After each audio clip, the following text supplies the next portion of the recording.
My name is India, and today we are going to be making some cardboard puppets.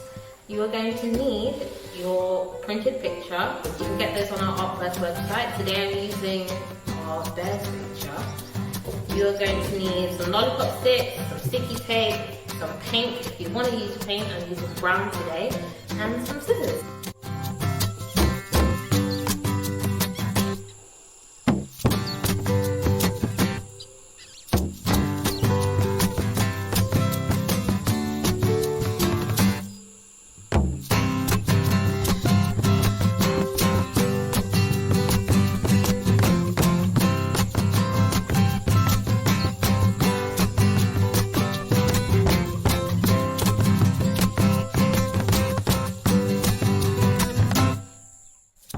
Here is our finished puppet.